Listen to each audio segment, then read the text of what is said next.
Hi guys, what's up? So, today pala guys, we're going to features in a machine, an open class machine. Actually, hindi to siya sa akin guys. Bale, uh, friend of mine, in-order niya to sa ibang maker, sa ibang builder. Ngayon, pinadala niya sa akin yung eto yung in-order niya para daw ma-check ko yung kotse. So sa mga ayoko nang sabihin guys yung pangalan ng builder. Bale, you can find him naman sa mga Instagram, mga gano'n. Makikita niyo siya, yung mga build niya. So actually, yung build niya, ito na guys, builder na to ay pangalawang beses na to sa akin na may napunta sa akin dito na auto na galing sa kanya. And personally, based on my experience dun sa auto niya, somehow, I'm not going to discredit naman sa mga gawa niya, pero may flaws talaga. Yun ang yun ang masasabi ko. Ano lang 'to guys, I'm not going to say anything bad about him or sa gawa niya kasi kanya-kanyang diskarte naman 'yan. Pero kung be honest lang ako sa inyo, lalong-lalo na sa mga gustong magpagawa, basta yun ang assessment ko. So ngayon, let's assess nito sa auto kung ah, siya, papaano siya. Okay, so ano yung buo. So sa laman ng box ay na-check ko na pala 'to guys, yung laman ng box. Ito lang, tsaka may extra na rollers lang dun. But anyway, ito yung kotse. Ito pala, nandito pala yung extra na rollers, oh. Okay. So ito yung kotse guys. Okay, ayan ha. Tingnan niyo ng maigi. Yan. Ito yung kotse. Okay? Okay, so first is tingnan natin yung lantern, ha? Let's features everything sa niya. So, lantern niya, ito. So, hindi siya gumamit ng eyelet for the connection dito. Sana, para hindi mabawasan yung But anyway, sa kanya naman yon. And then, ito yung ito na part, hindi siya gumamit ng screw dito. So, dinikit lang niya through glue. So, ito kasi guys, itong ganito, ang problema nito guys ay pag naglalaro ka, once na tawag ba nito, tumama or membang yung auto mo, talaga, kahit naka-glue pa, sobrang lakas pa ng pagkakapit ng glue mo dyan, talaga yan, matatanggal talaga. Okay? So, tapos yung ito yung sa So, gumamit siya ng isa lang yung plates dito, walang support sa ilalim. Yung gumamit siya ng tawag nito, 20 mm lang. Ito na screw. Alam ko 20 mm lang to yung size na ganito eh. So, yung original talaga ng na forma ng ganyan. Yan yung Okay, so ito yung ito yung sumasabit eh. Oh, yan yun. Pinush ko lang yan sa guys. Problema. Ito, hindi masyadong. Ganun din. Okay. Tapos, yung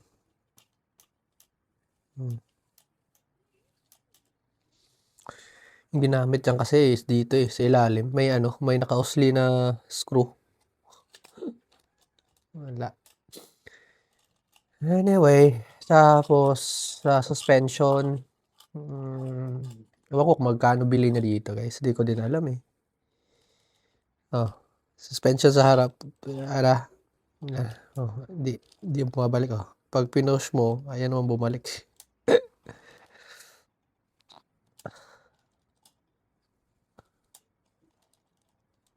Tulak mo muna para bumalik. Ito, okay dito. Kaso lang need tong sa ilalim kasi tingnan yung gear. Pag inangat, Ito somehow, ayan. Yan, medyo okey. Tapos eto, cape.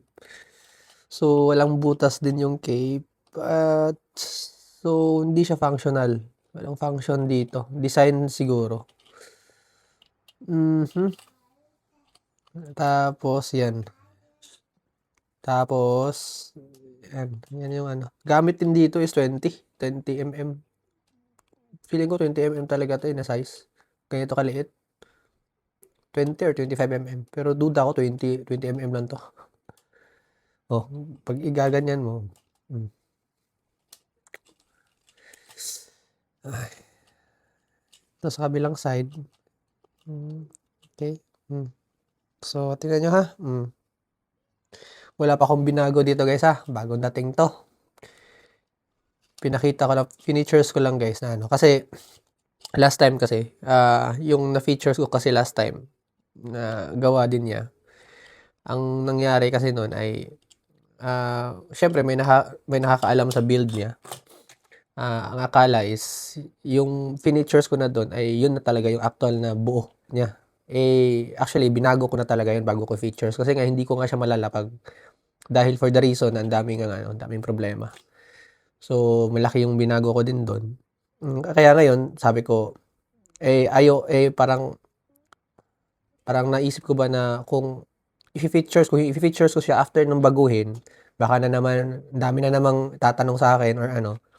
At saka baka kasi, ah, I'm pretty sure, naisip siguro na anong tawag nito, na yung 'pag ako nagbubuo ako ng ano, ng open class baka binibili lang din sa iba.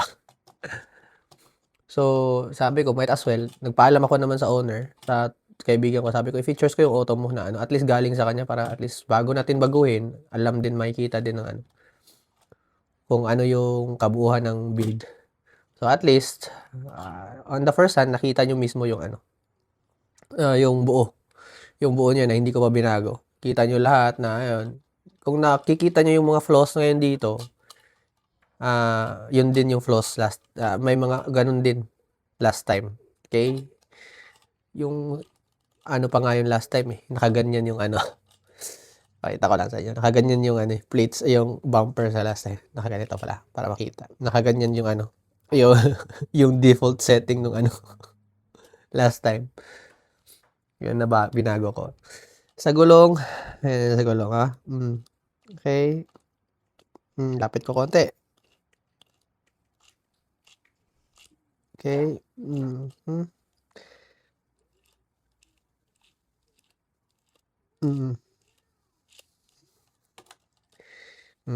Ito kabilang side.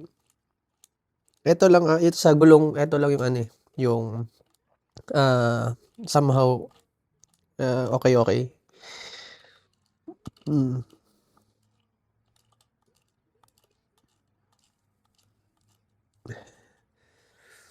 But anyway, yun nga guys, nasa ano naman,